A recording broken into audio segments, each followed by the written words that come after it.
আপনি কেন আমাকে ডাকলেন না? নাহিদ ভাইকে সবাই জিজ্ঞেস করে, অন্য কোনো দলকে তো জিজ্ঞেস করে না। তাহলে জুলাইয়ের যদি আপনারা জুলাই করবেন না বলেন, তাহলে এই জুলাইয়ের দায়, সব দায় কেন নাহিদ ভাইকে নিতে হয়? আপনারা তো কেউ নিতে আসেন না। অনেক কথা বলার ছিল। আমি সর্বোচ্চ ধন্যবাদ জানাই যে এই প্রোগ্রামটা যারা আয়োজন করেছেন। এবং এইখানে এক আপু এসে বলে গেছে যে ও হচ্ছে ইরানের আপা, যে গত 2 বছরে কোনো প্রোগ্রামে তাকে ডাকা হয় নাই, আজকে নারী শক্তি প্রোগ্রামে তাকে ডাকা হয়েছে এবং সে খুবই খুশি হয়েছে।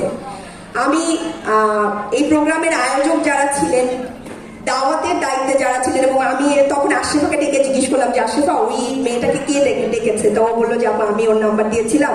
তা আমি তারপর হচ্ছে বুশরা আছে, মনিরা পুরা প্রোগ্রামের দায়িত্ব পালন করেছেন, আপা ঝুমা আপা আছেন, তারপর আমার যে অন্য বোনেরা আছে, এবং দূর দূরান্ত থেকে যে বোনেরা এসছেন যারা নারী শক্তিকে সাহস দিচ্ছেন এবং অরাজনৈতিক হয়েও এনসিপি কে সাপোর্ট দিচ্ছেন বা এনসিপির একটা প্রোগ্রামে আসছেন, এটাও কিন্তু একটা খুবই ভালো উদ্যোগ। এখানে যে কত মেয়েরা কত কথা বলেছে, এই যে অরাজনৈতিক আপুরা এসে আমাদের প্রোগ্রামটা দেখেছেন, বুঝেছেন, এটা আসলে এরকমই হওয়া উচিত। এবং আমাদের ওই যে আলামিন ভাই মানসুরার কথা বলে গেলেন, আমি আর মানসুরা দেখা যায় যে পার্লামেন্টে খুব ভালো আলাপ দেয়, এবং আমি যখন বক্তব্য দিয়েছি পার্লামেন্টে যারা বিরোধী দলের আপারা ছিলেন তারা খুব অ্যাপ্রিসিয়েট করেছেন।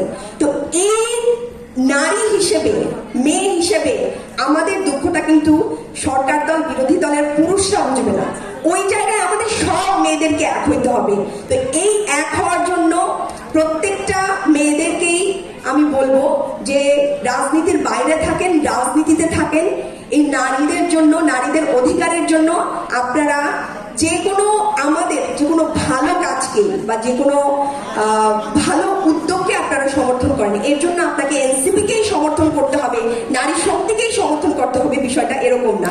আমাদের ভালো উদ্যোগগুলোকে আপনারা সমর্থন করেন, এবং তাহলেই, এবং এই যে দলভুক্ত না করা, মানে দলের যে বিষয়টা না আনা, এইটা না এনেও অন্য দলের ভালো কাজকে যদি সমর্থন করা যায় তাহলেই কিন্তু আমরা নারীরা এগিয়ে আসবো।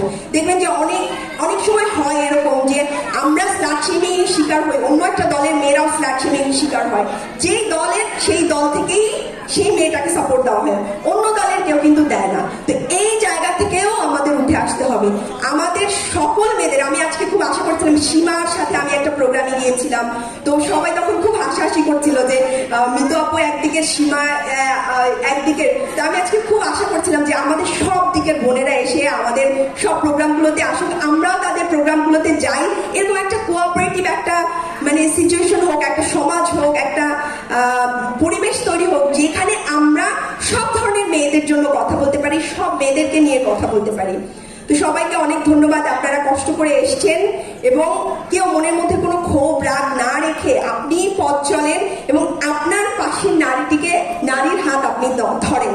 আপনার যেটুকু সামর্থ্য আছে, আপনার যেটুকু শক্তি আছে, আপনার যেটুকু সাহস আছে, ওই সাহসটা দিয়ে যখন আপনি আর একটা মেয়ের হাত ধরবেন তখন সেই মেয়েটাও সাহস পাবে। এরকম করে প্রত্যেকটা এলাকার, প্রত্যেকটা